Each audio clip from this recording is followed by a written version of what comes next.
Can you please turn off your... All right, and we're live. You're listening to Interchain FM, the Cosmos radio station. If you're seeking alpha in the cosmos, look no further. I'm your host, Chjango Unchained. Before we get started, if you're an avid listener and like to support this channel, go ahead and like and subscribe to this channel. It really helps us a lot in spreading the word and the alpha, if that's what you're seeking. And if you want to support us further, we are validating on Cosmos Hub, Osmosis, Canto, Umee, and Comdex. So if you aren't delegated to us, you can support by instantly redelegating. All right, enough about that. Today we are here with Yelena Durick. Sorry if I mispronounced your last name. From Noble. She is the CEO of Noble, and you are you're previously at the Interchain Foundation. Welcome to the show, Yelena. Thank you, Chjango. I was actually not at the Interchain Foundation. I was at Informal Systems. I know a lot of people get those two conflated, but that's okay. That is all good. Thank you for having me. Yeah, okay. Welcome to the show. So is there something about your background that you'd like to share? Yeah, I guess I'll just quickly share a little bit about myself. So I've been very fortunate to be working in the crypto blockchain space full time for the past 6 years or so. Kind of, fell in love with Bitcoin back in university, was a hobbyist for years, got deeply involved, kind of interested in Ethereum here in Toronto, where I'm from, and really just became obsessed, and eventually was fortunate to land a full-time role back in the day at Dfinity, if you remember Dfinity and the internet computer. And then from there, learned a lot about kind of different layer ones, different sort of blockchain designs. I got to be kind of on the ground floor of a lot of the early innovation back in 2017, 2018 around crypto mechanisms and blockchains. And then anyways, fast forward, was even luckier to kind of find Cosmos, and very much found a home in this ecosystem. So yeah, just wanted to briefly kind of mention that piece around my background. I'm also very passionate about advocacy and policy, and the lobbying space as well, and I'm making sure that we're properly advocating for ourselves within various jurisdictions when it comes to kind of working with government. So I also co-founded a lobbying association here in Canada called the Canadian Web3 Council. So yeah, just figured I'll give a kind of quick, brief background on myself, so for your listeners, to maybe help contextualize some of the things we're going to be talking about today. I don't know if you have any questions on anything I mentioned, or if you want to dig into anything, but yeah, just thought I'd introduce myself. Now, Yelena, I'm going to warn you ahead of time. This may be the toughest interview you will endure all year. The community has had some questions since the recent change in direction, since USDC has announced in September at Cosmoverse that it would be using the Cosmos Hub validator set for interchain security. And now that direction has changed slightly to use an intermediary chain like Noble to do asset issuance that doesn't have ICS. So we're going to touch on that. As background for those of you who didn't follow this too closely, in September of 2022, USDC Circles USDC announced that they would do native Cosmos issuance on the Cosmos Hub. So now, and it was announced that in Q1 of 2023, that there would be a production-ready implementation of interchain security using the Cosmos Hub, because they wanted a credibly neutral chain to launch their interchain secured asset issuance chain. So now we're going to talk about the technicals of Noble and how the proof of authority chain works. But Yelena, since you've been on the inside looking out, can you tell us any of the background that happened that caused the change in direction? It's a rather radical change in direction, right? Like why did the ICF stop leading efforts for interchain security, and why does it appear like the project has given up on interchain security? Yes, I'm happy to kind of help correct some of this, because I feel like there's been a little bit of misinformation So let me just kind of back it up just to give a quick overview on actually how Noble came to be, because I think that this is something that when we were at Cosmoverse, I actually was very honored to give the announcement that USDC would be coming natively issued via a generic asset issuance chain that, yes, will and would be secured by the Cosmos Hub. So that still remains, but maybe before Cosmoverse, I can give a little insight into kind of all of the events that kind of led up to both that announcement and then, of course, the imminent launch of native USDC in Cosmos. So the story of Noble and the story of this project is very much tied to the Interchain security story. So when I was at Informal Systems, we were actually tasked by the Interchain Foundation with building out Interchain security, having it be a feature that real projects would use, that the Cosmos Hub validators could support, something that could be, sustainable and feasible from, an economic and also security perspective. And so at Informal Systems, that was the main kind of focus within the Cosmos Hub team. So just also for some context for the listeners, the Cosmos Hub team is also funded by the Interchain Foundation. So probably why you kind of conflated kind of my role with Informal Systems as being the ICF, which totally understandable. But two different entities. However, Informal Systems is very much a grant recipient by the Interchain Foundation to carry out some of this fundamental development work. And so when Informal received this sort of mandate to build out Interchain security, I moved over to the Cosmos Hub team, worked very closely with Jahan Trambek, who's the Cosmos Hub engineering lead, to pretty much figure out, okay, how do we take Interchain security to market? How do we have this be a useful feature for app chains, for validators, for the ecosystem in general? And so that was a big task, because about a year ago, when really the development ramped up, it was still very much theoretical. It was still very much a research problem. It wasn't necessarily something that we could test in the wild, or even have kind of hypotheses on which would be the killer kind of app chain that would want to use this feature. And so that was my role, right? How do we kind of take this feature to market? And so within the context of my role, I worked with a number of teams, including Neutron and Fairblock, advised Duality in the early days, a couple others on having them join the feature set. And so that's all been very positive. But within my role, we figured, why not also internally come up with a project, a chain that would feasibly use this feature? And so this was around May that we started thinking of what would be kind of a killer kind of application for Interchain security. And it really arrived to us pretty quickly that a generic asset issuance chain secured by the hub that would have these properties of security, but also, to your point, neutrality, would be very feasible from the perspective of an asset issuer to choose to want to issue their asset on kind of such a platform.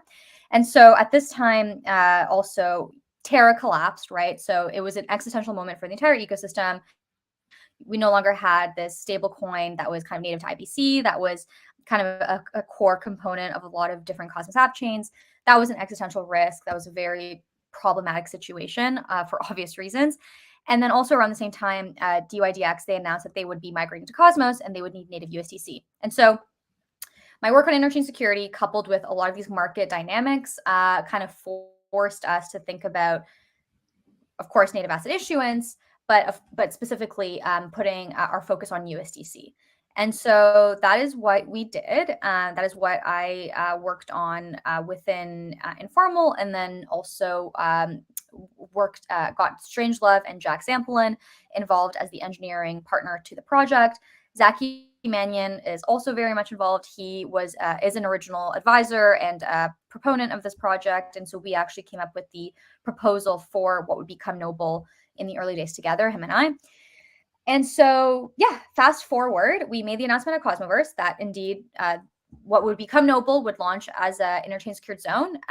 This intermediary kind of proof of authority chain is very much an intermediary step. We're just looking to make sure that Interchain security kind of goes live as intended and it's working in production. We're waiting for Neutron and a couple other projects to sort of use the feature before we kind of transition. But This POA kind of system is very much just a intermediary. It's not the final like state of like what we're trying to achieve, as we're still like super like excited to leverage interchain security. And again, like I kind of staked my entire kind of role and energy behind working on the future in the very early days, and so it's going to come full circle. It'll just take a few more months.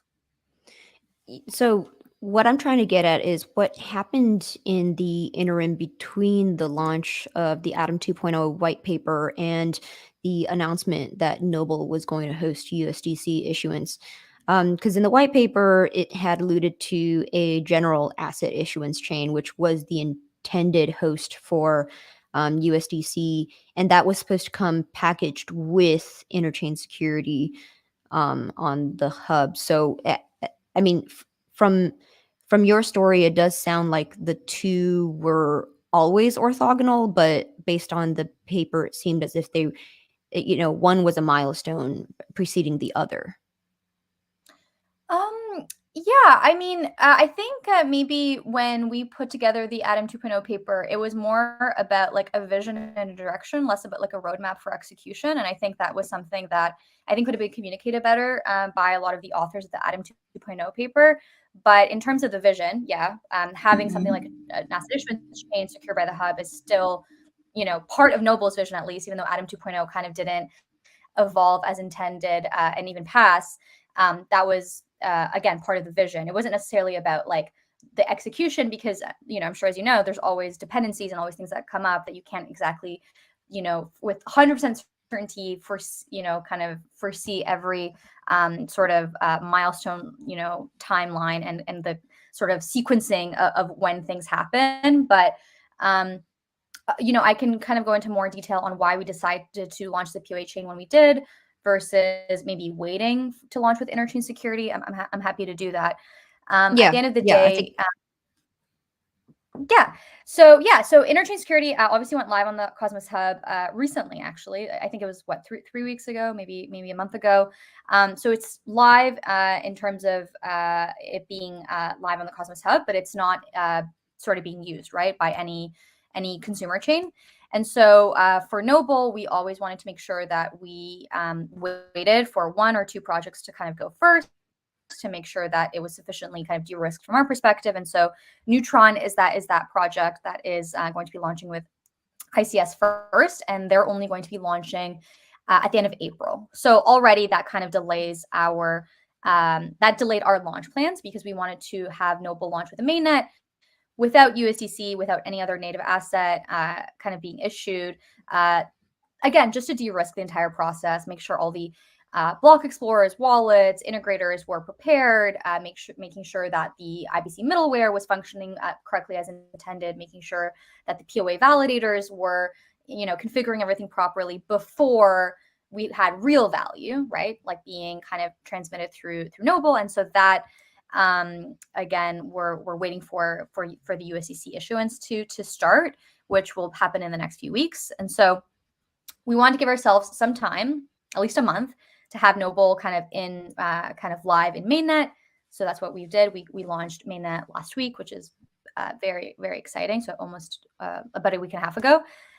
Still things to like be kind of sorted out from the perspective of, again, like front ends and like wallets, all of these like minutia. And again, we're just getting our ducks in a row to make sure that when we do have USDC live on Noble and then in the Cosmos, that everything is, very much a seamless experience. And then, and so these things take weeks, months. And so, again, there's the interchain security dependencies and there's like Noble dependencies. And so we just want to make sure that we're de-risking any dependency on the interchain security side. And then once that is sufficiently de-risked, again, it'll take, a couple months. Then we can figure out a path to becoming a interchain secured chain. So honestly, a lot of this comes down to timing. A lot of this comes down to just sequencing things properly. So again, still very much part of the vision. So when you say de-risked, and it seems to call into question the confidence of their ability to deliver this thing, this feature, right, without any exploitable vulnerability, so to speak, before you plug in such a highly liquid asset such as USDC.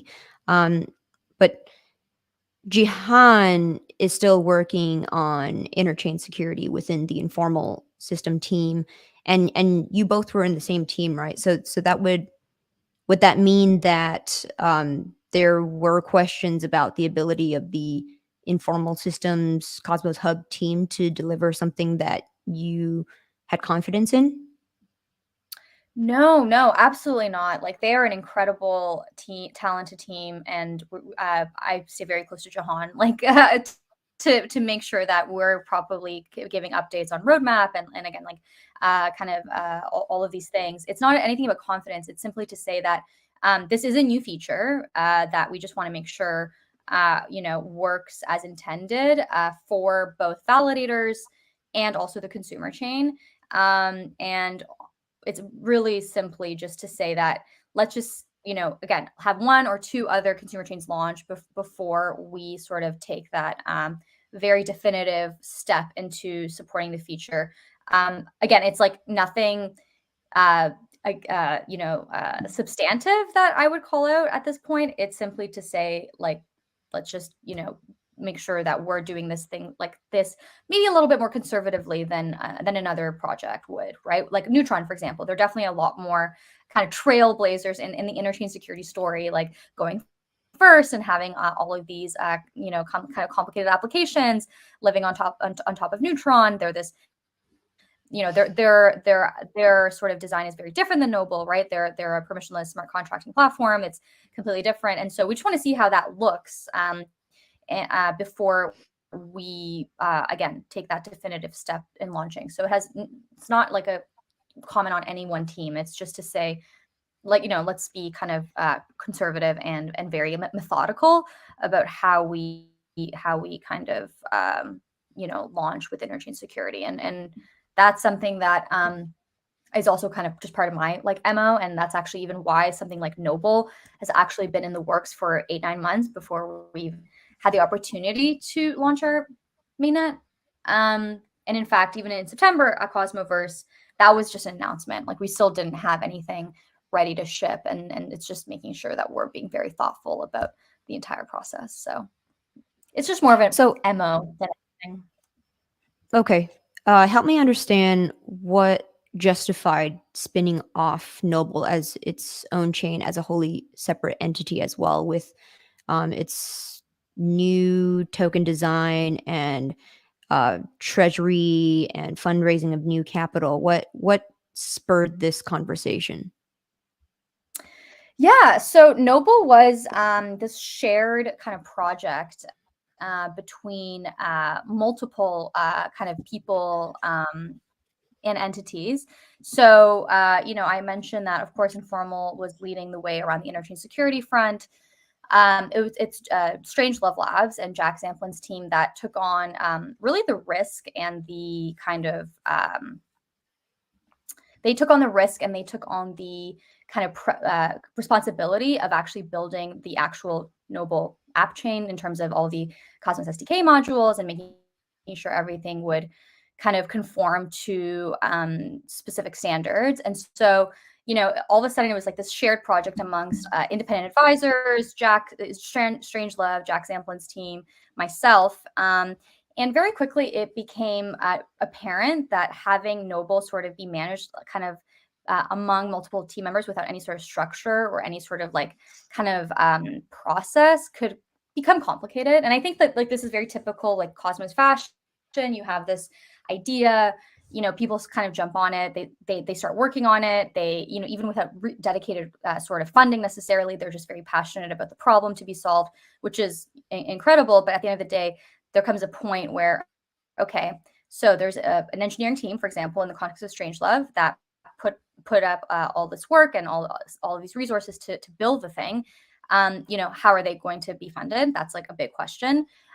There is the actual project itself, like Noble. There's a vision here. There is there is sort of a path beyond just native USDC issuance. Well, who's going to take care of those concerns? Who's going to kind of set out a vision? Who's going to help to work to execute on that vision? And so all of these kinds of concerns, the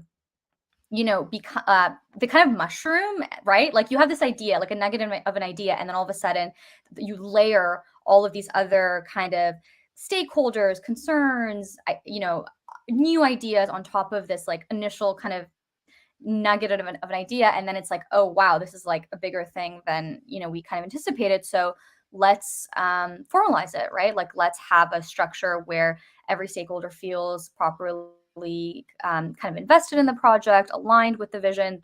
This is also a catalyst for other for just generally like Interchain kind of Cosmos growth. And so making sure that there's some entity that can align itself with these kind of like other stakeholders is like really important. And so that's that's kind of how we came to be in this position today.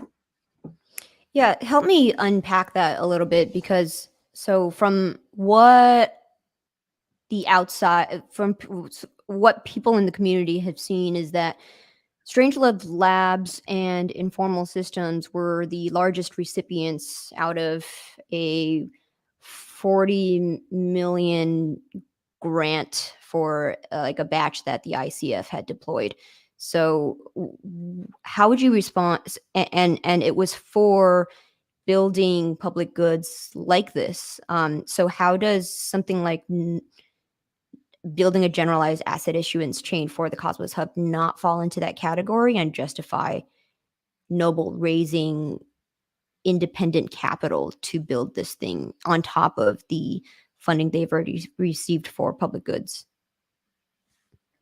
So the ICF actually made it very clear that they would not fund something like native USDC issuance in Cosmos. So the ICF has a very specific mandate, of course, around public goods, and of things like developing out the Cosmos stack, whether that's IBC, whether that's Tendermint, now Comet BFT.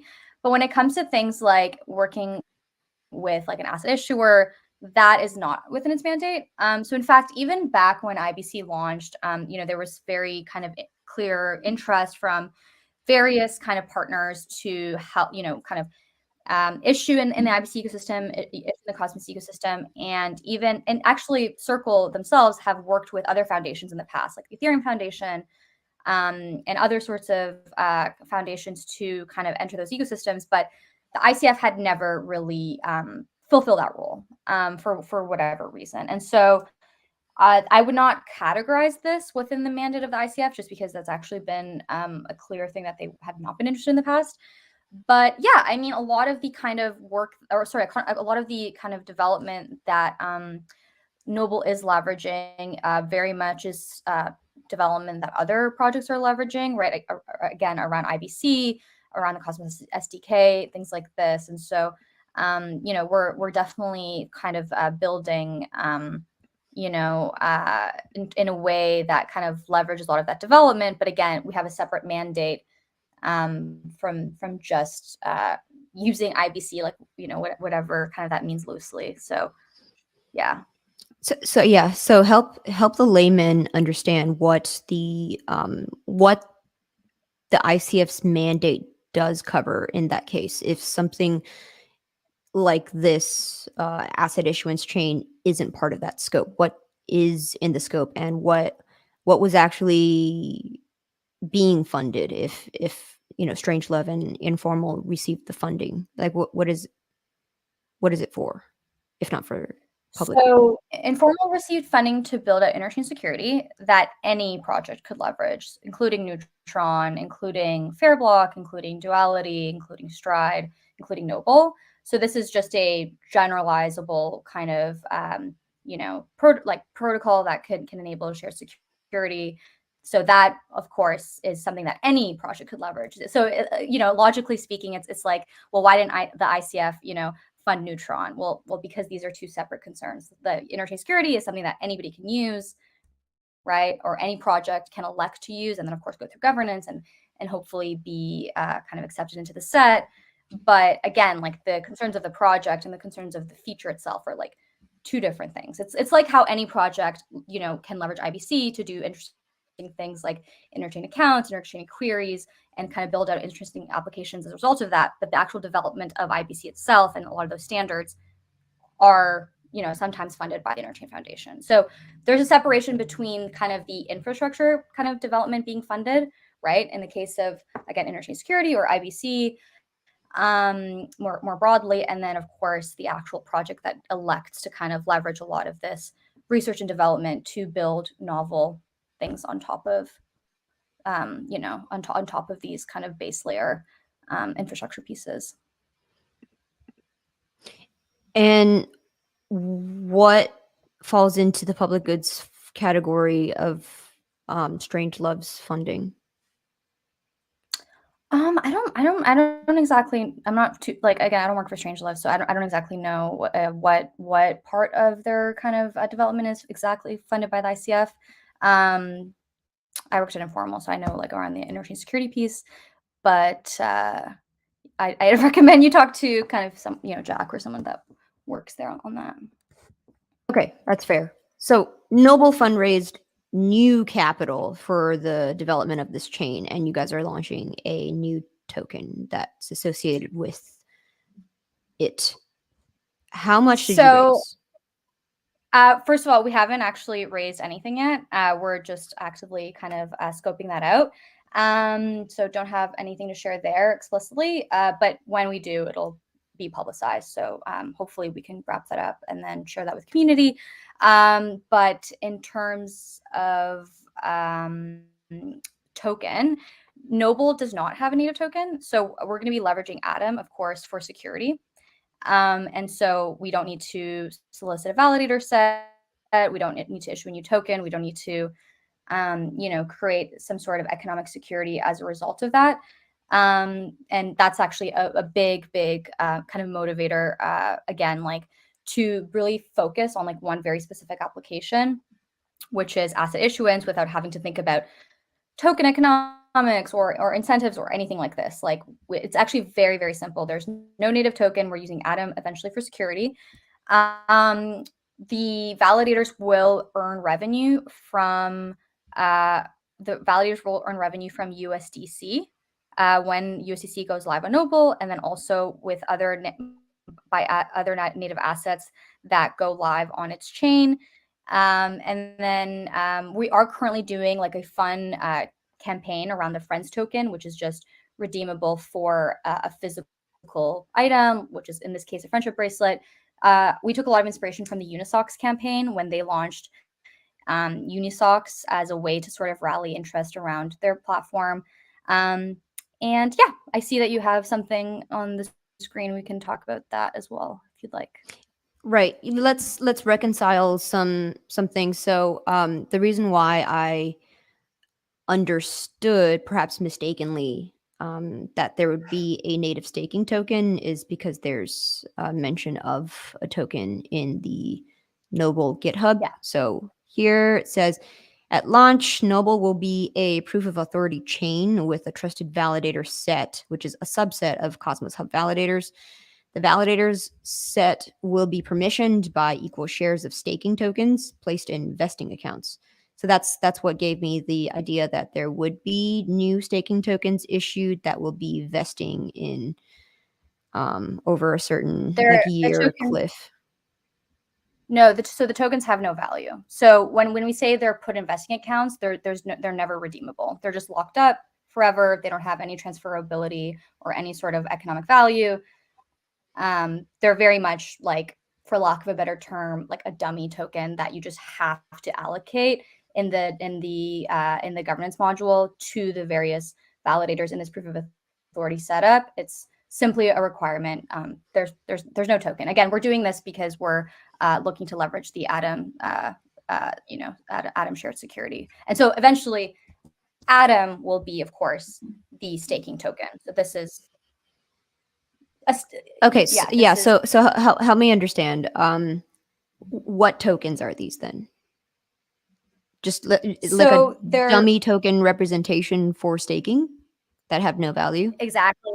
Without a name? Exactly. It's like well, technically it's called stake. We could have been more creative there, but so we have about 20 validators right now for the proof of authority chain. You can actually look this up on Mintscan if you'd like.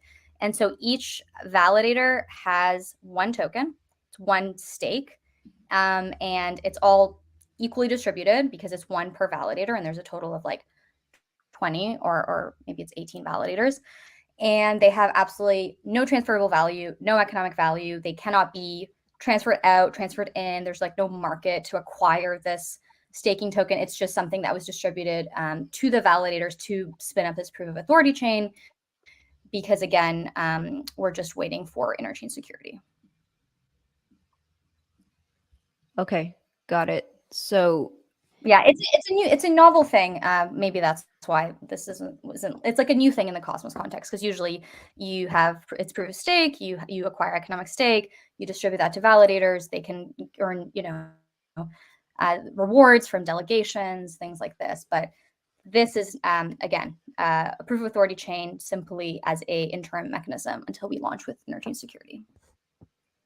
Okay, and so let's reason through the trust assumptions and the security model here. So you have stake tokens that have no value, but the security of a proof of stake chain is backed by the collateral value of what is slashable. So right now, the security model is, well, you're susceptible to nothing at stake attacks, basically, and cardinalization. Because there's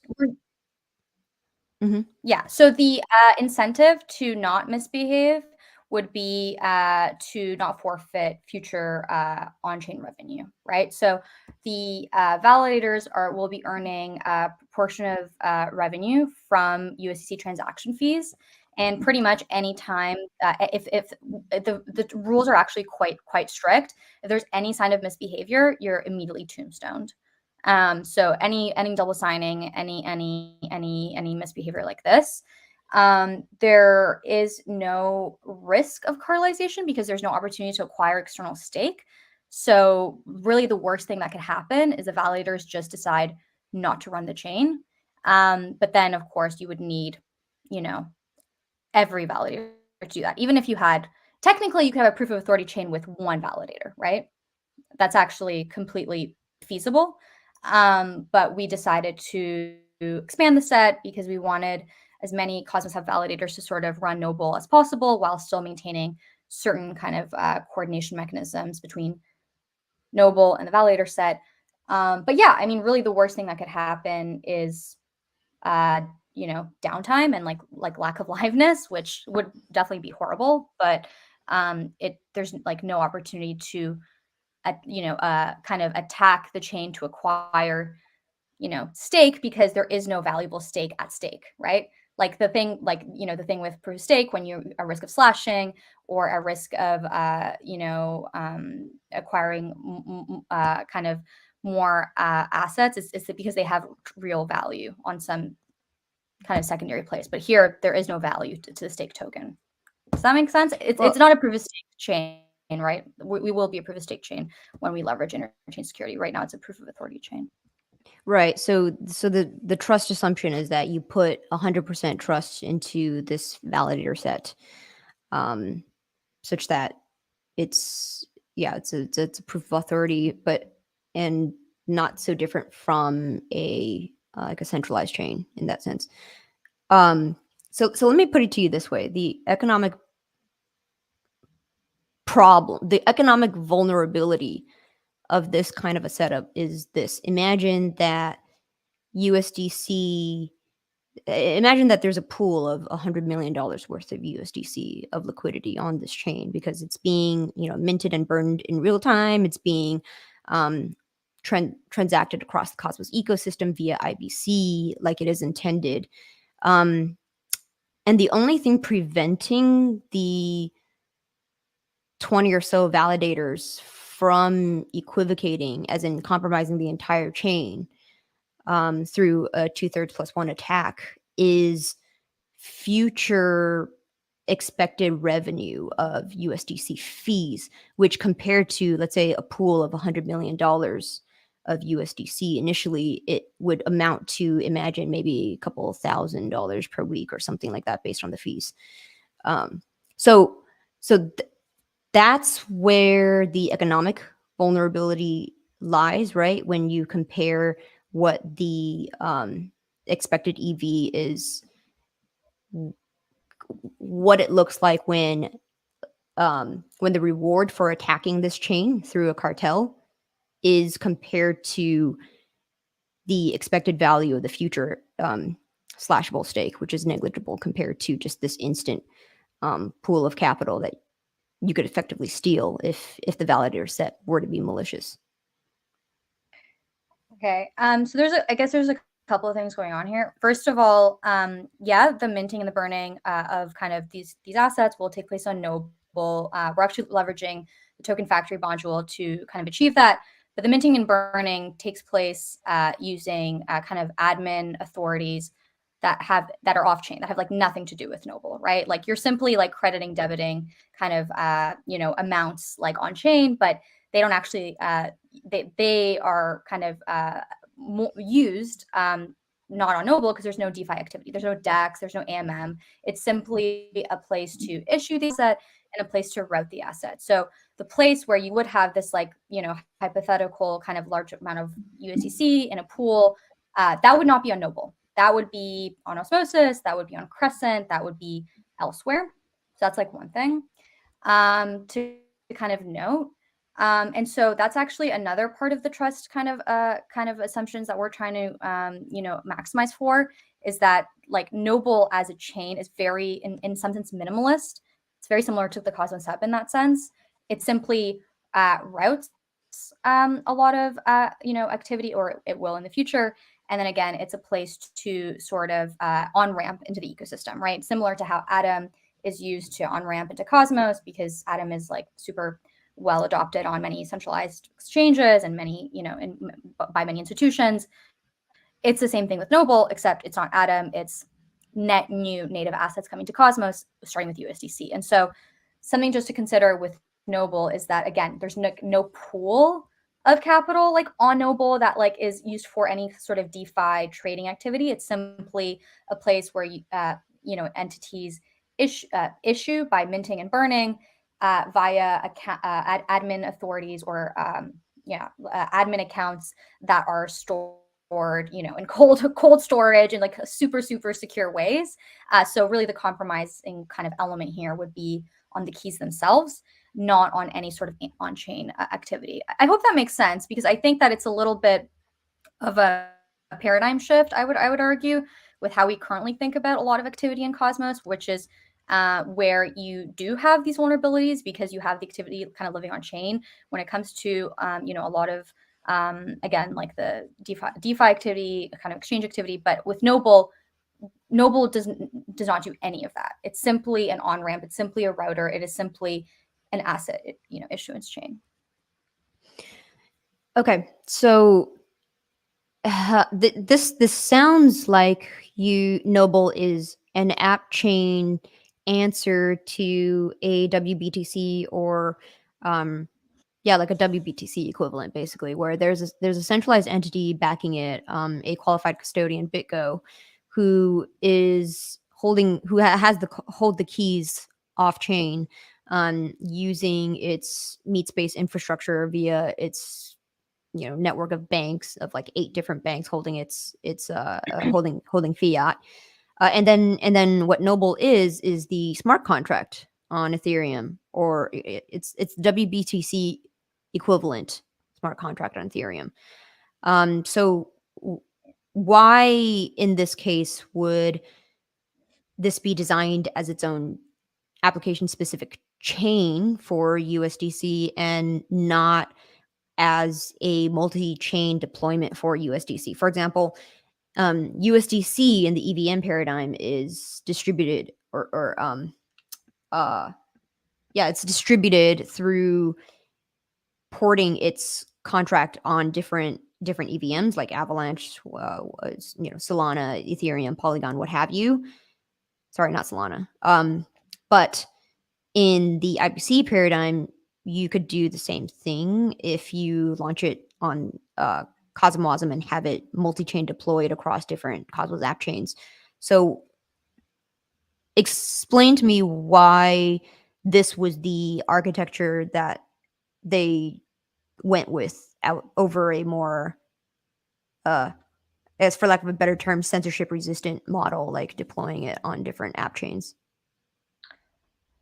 Okay. So, I mean, there's a couple things going on here. So first of all, the kind of overhead of managing multiple deployments of the same contract on multiple app chains is extremely large. You're kind of, you're at the whims of multiple sort of security guarantees. You're at at the whim of multiple governance kind of processes and upgrades that you have to kind of oversee. So just from like a coordination perspective, it's very, very challenging, especially when we're going to see a world of hundreds of app chains, right, in the Cosmos context, right? Like there's already 55 plus. We're going to see so many, and so having to keep up. But with if they have that kind of yeah, but if they have that kind of deployment in the EVM ecosystem, one would think that it's no different in the IBC ecosystem. Well, it also is different in the IBC context because you also have fungibility concerns. So now all of a sudden, if you deploy a smart contract or a module, whether that's Cosmosm or Cosmos SDK across, let's say, 20 Cosmos chains, you have to now make sure that all of those 20 deployments are fungible with each other in a way that is also fungible with the rest of the Cosmos ecosystem. So from like a pure distribution, kind of in perspective, it just becomes very complicated very quickly. The EVM context is a bit different because the Ethereum virtual machine, it is the security layer for a lot of these deployments. I mean, I'm not as like super familiar, but there are first Not of all for a lot Avalanche and fewer. Polygon. Right. So there's a lot fewer. Like there's a lot fewer examples of this. There's like I think 5, maybe 7. So I think like in the Cosmos context, how would you prioritize, right? Like you would have to pretty much deploy on every single Cosmos app chain or probably just go with one. And I think if you were to go with every single app chain, then it becomes very complicated very quickly.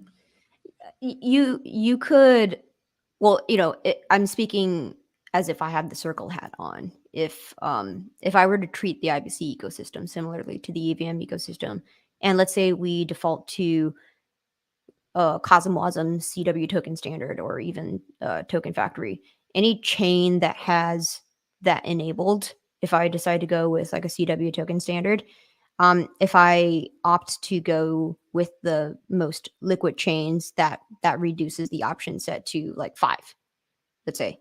And in particular, the 5 that are the DeFi rails across the ecosystem. So now that you have multi-chain deployment across both EVM and IBC natively.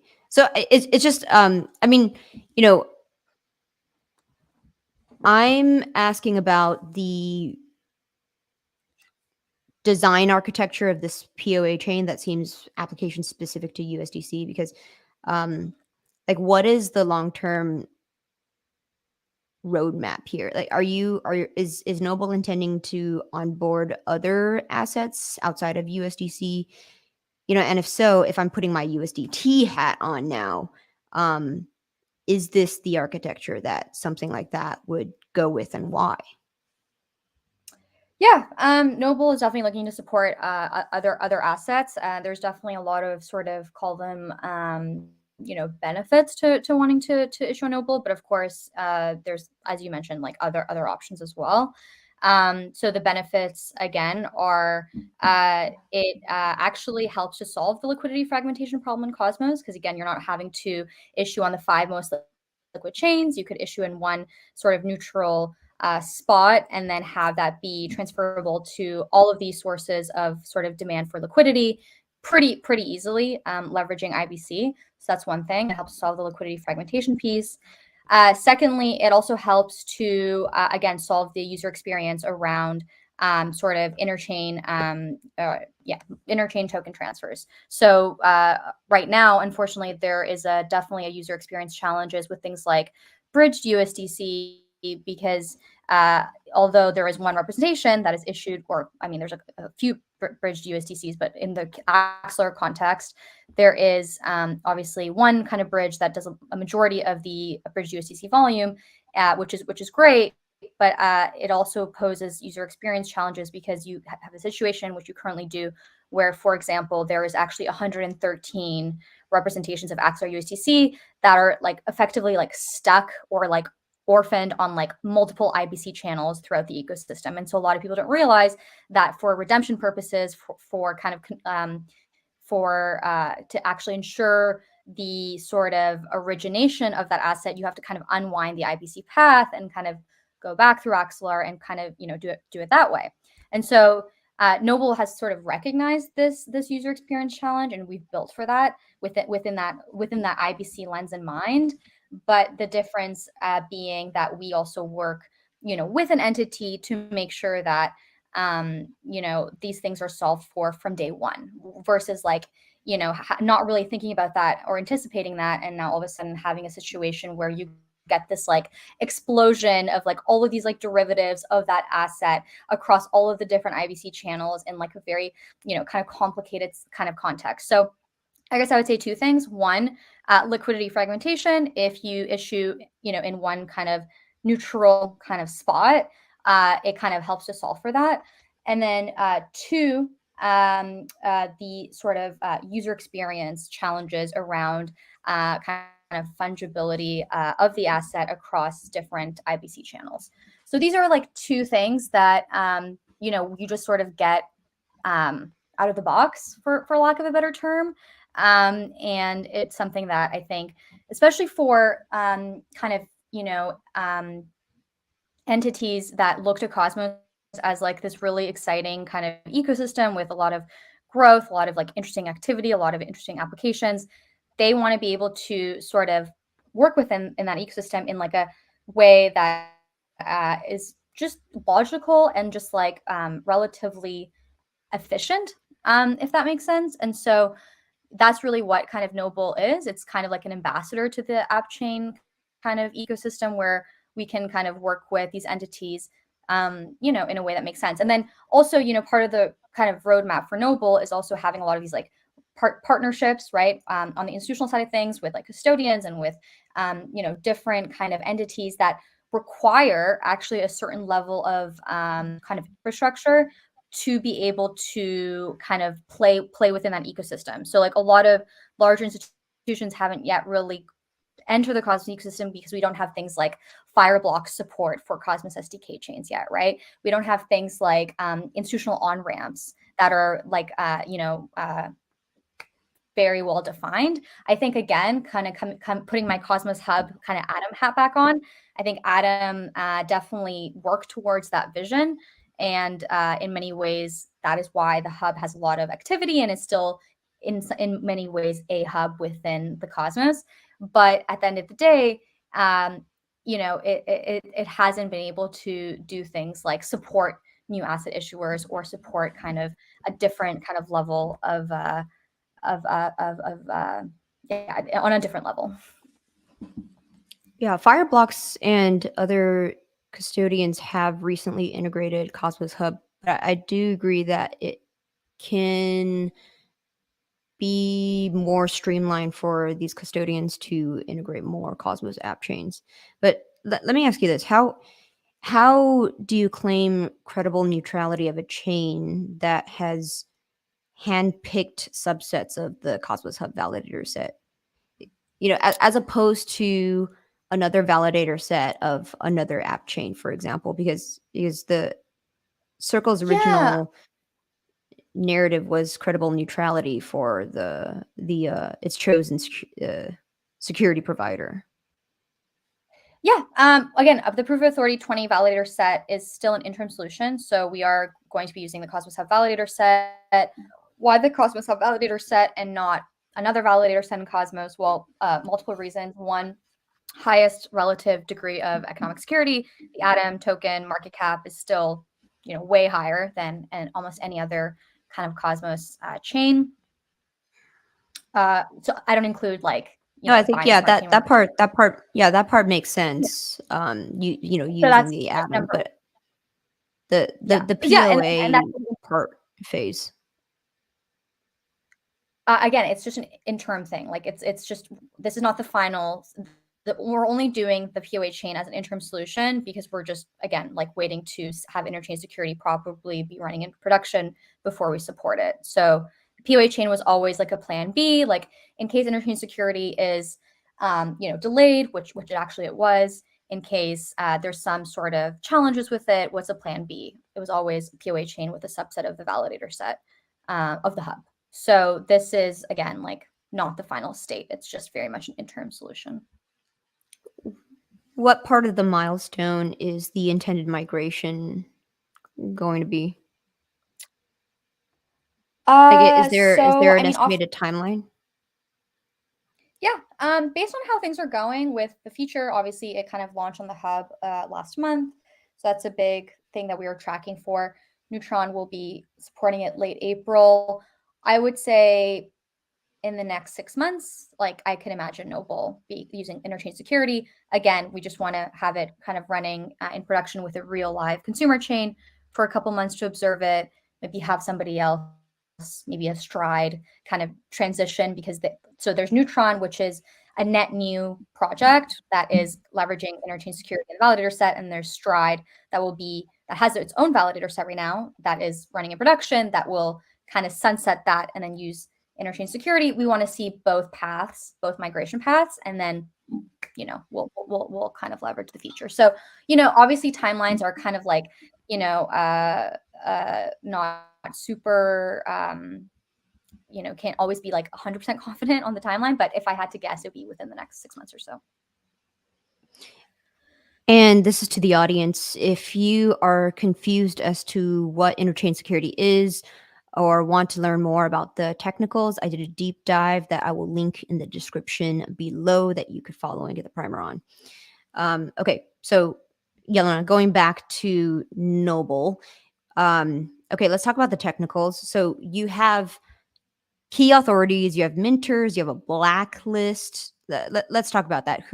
So from what I understand, the owner, the key authority owner, is the highest in the echelon of key owners. So owner gets to choose and remove people who have the authority to mint USDC. And there's also a blacklist, and they have the authority to blacklist addresses or not. Because when this was announced in September, Zaki Manian had alluded to the fact that there's going to be OFAC compliance. This chain needs to be blacklisting certain addresses that are on the OFAC list. So let's talk about that. Who is the owner of this key of the USDC key? Who are the minters, and who is enforcing the blacklist? Okay, so so the owner would be delegated to the asset issuer. So in this case, it would be Circle. The minters would be any kind of entity authorized to mint USDC. So it could be an exchange, it could be any kind of market maker, it could be any kind of authorized kind of partner that has the ability to sort of deposit US dollars and then mint USDC. And then, around the blacklisting function, that is something that is very much contained within the token factory module. And so when that were to be evoked, that would only blacklist addresses on Noble itself. So pretty much any address that was flagged for blacklisting, let's say they were, doing terrorist financing, for example, which would be obviously very, very concerning. And that and it was on a secondary chain like Osmosis or somewhere else, that chain would have to that they would be responsible for blacklisting. But if it came back through Noble, that could be that address could be blacklisted on Noble. So it's just to say that addresses within the kind of IBC context are only blacklistable on like in this situation on by the chain. So again, there's no native blacklisting to IBC itself. You can't blacklist a channel, but you can blacklist an address on the chain itself. Yeah, is this something that the chain will be enforcing going forward with OFAC sanctions in mind? I mean, like what goes on the blacklist? Is it determined by what's on the OFAC list? Is there something else that determines what's blacklisted? So pretty much any court order that would be sent to an issuer would be eligible for blacklisting. This has happened on Ethereum before, and I think maybe on Avalanche. But let's say, a Circle or an exchange were to get a kind of court order, like alerting them to, specific activity, whether that's for OFAC reasons or not, that would be eligible for, blacklisting. Does this open up the validators to regulatory scrutiny, where if Gensler looks at this and he says, oh, they're actively doing XYZ actions, therefore this is actually a money transmitter chain, let's say, or they categorize a validator of this chain as a money transmitter. Has there been any regulatory review on what this looks like at that front? Yeah, I mean, this is definitely something that I'm, kind of going back to kind of why Noble as an entity should exist. This is definitely something that I'm very excited for kind of there to be analysis on, because to my knowledge, there isn't too much analysis on this in the Cosmos landscape.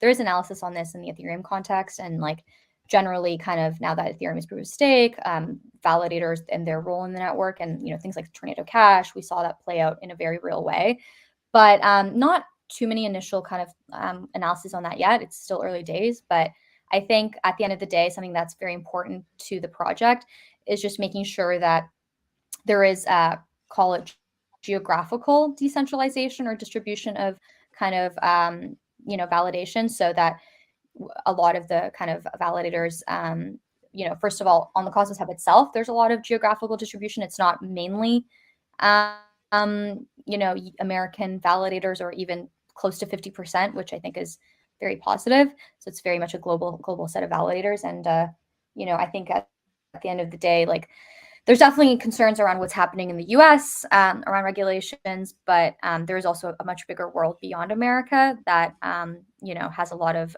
amazing kind of projects like validators, supporting the ecosystem. So that's the main thing there. Yeah. What's Noble's answer to performing, I guess, regulatory arbitrage, for lack of a better term? Just the fact that it's operating in Canada, is that so? I mean, as we've seen with various actors in the past, such as Do Kwon, the U.S.'s reach is quite expansive. So, sorry, I don't understand your question. So maybe I'm not understanding what you've said correctly. Noble, my understanding is that because it's in Canada that it helps to work outside of the US. No, so Noble, first of all, doesn't do validation. We rely on a decentralized, we rely on a validator set, and eventually we'll be relying on the Cosmos Hub validator set, which is a global, decentralized, geographically distributed validator set. So Noble itself does not do any validation, right? We just simply, have sort of a kind of platform, for kind of like software deployment that we kind of help others do. But in terms of like the actual validation and the running of the kind of nodes, that like Noble does not do that, right? We just like facilitate. I think in the Terra context, the challenge there with Doquan was that he was actually issuing an asset, which again, Noble is not doing, right? We're not like creating a net new stablecoin. We're looking to work with kind of entities that have already succeeded in that space. And so that's kind of the main difference there. All right, so I have pulled up on the screen the Noble upgrades and governance model where there's a Noble maintenance multisig. Let's go into that for a little bit because this does have to do with how the chain is governed. Yes. Yeah, can you talk a little bit about that?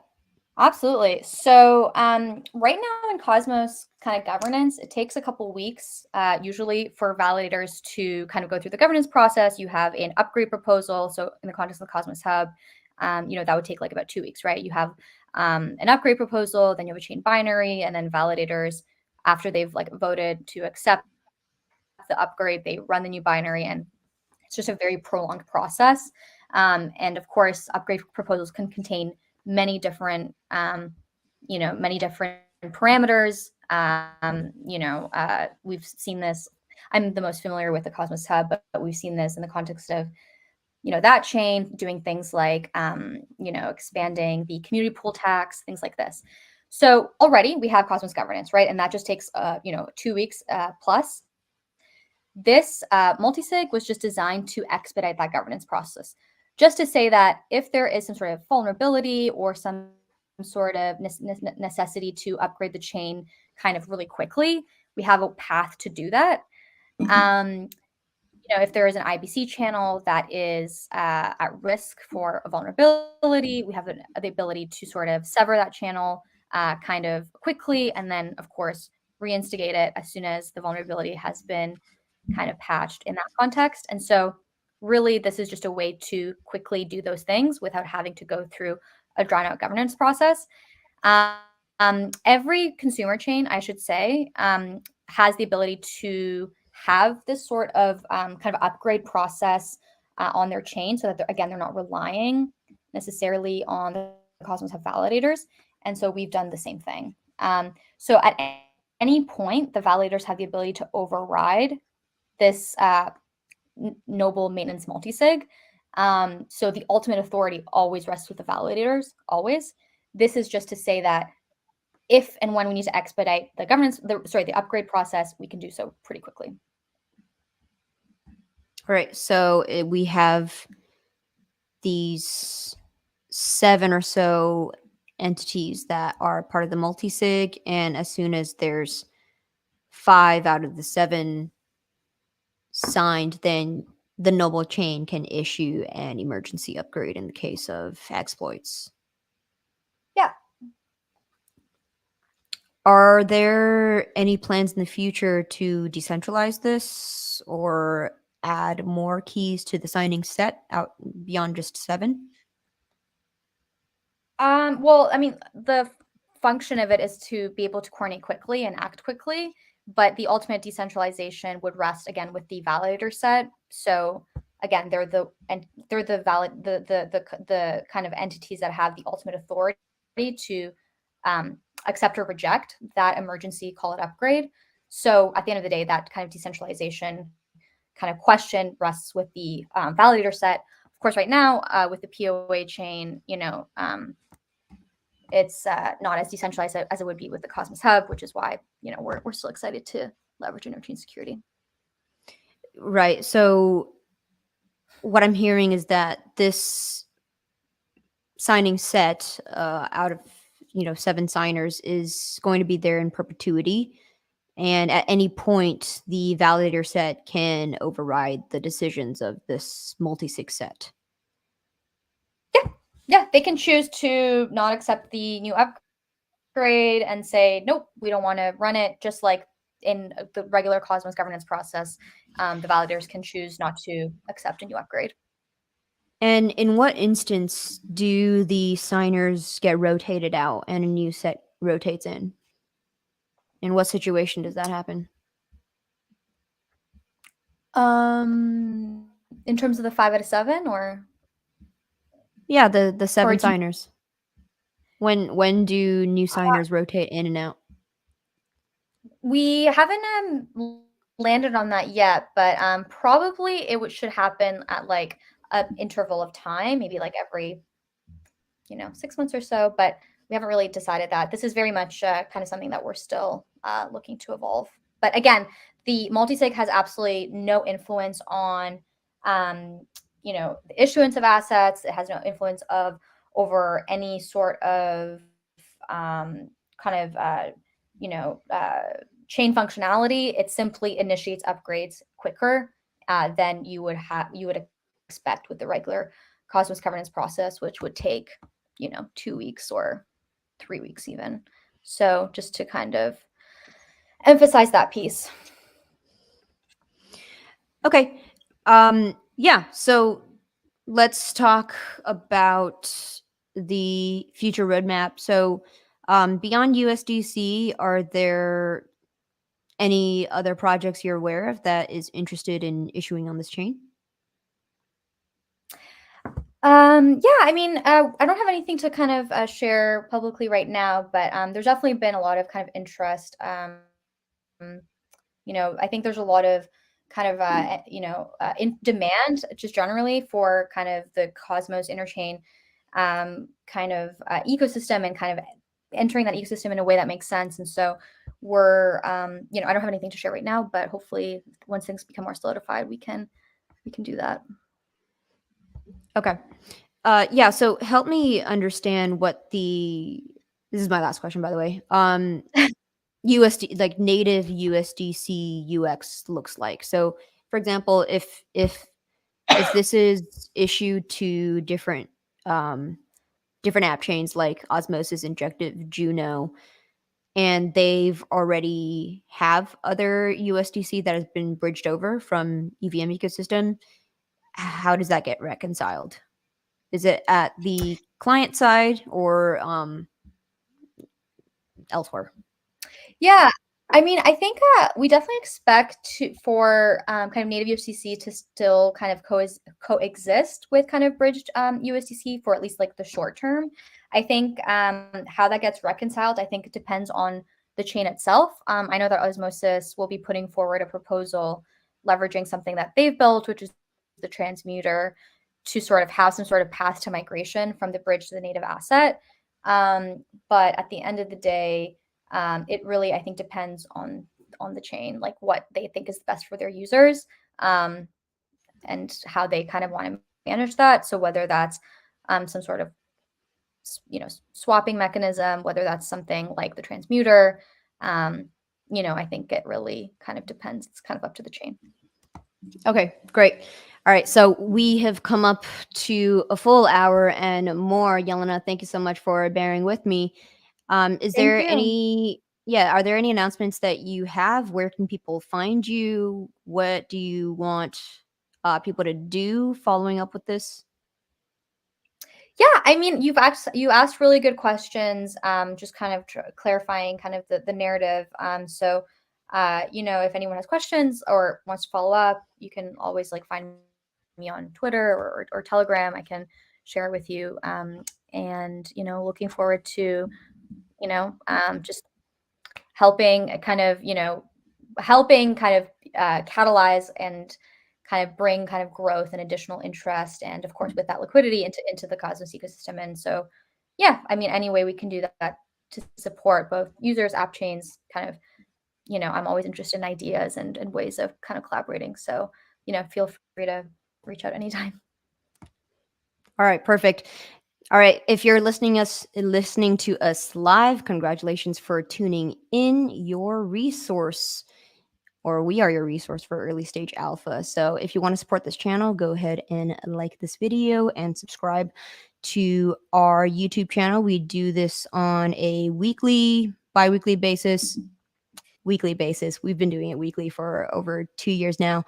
We put out content regularly, so stay tuned. And even though it's a bear market, people are still building. And if you're a builder,